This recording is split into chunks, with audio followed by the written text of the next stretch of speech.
Hello and welcome everybody. Today I'm going to show you how to blend our precious Poppies layering stencils. So there are 4 stencils in this pack and there are numbers etched on each stencil. We're going to start off with the foliage stencil number 1.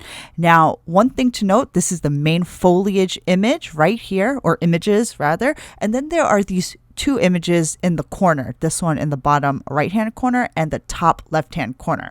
Do not blend these 2 images when you're ink blending the foliage portion. I'm going to show you what to do with those 2 small areas towards the end of the video. So let's get started with our ink blending. I'm just going to use some washi tape and I'm going to tape the stencil onto a piece of cardstock that's larger than the stencil, and I also put washi tape over those 2 images in the corners, and I'm going to use our new ink blending brushes to blend our matcha dye ink over the foliage stencil areas. When you're finished ink blending for this portion of the stencil, add a little bit of ink to the 4 corners of your stencil, and that's why I wanted you guys to use a piece of cardstock that was larger than your stencil, because we are essentially creating registration marks when you add the blending to the 4 corners. Now all you need to do with the next 3 stencils is place it within your shaded rectangle.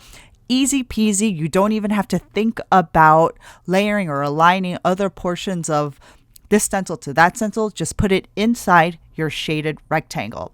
So now we're going to begin stenciling the petal portions of our poppies with stencils 2, 3, and 4, and we're going to use our red sangria hybrid ink for the first layer. Now this area is a little delicate, so you can put your finger over the delicate areas to hold that stencil portion in place. You don't want to damage the stencil. So that's just one tip on how to use this stencil.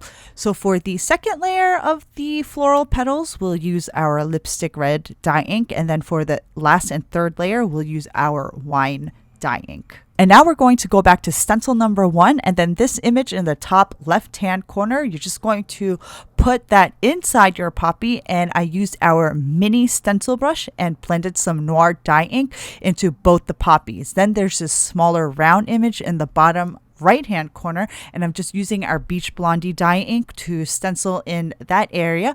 And now our panel is complete. And this stencil collection is available for pre-order, and a coordinating die is also available separately. So be sure to head over to our release blog post for more details. Thank you so much for stopping by. And if you haven't done so already, be sure to subscribe to our YouTube channel.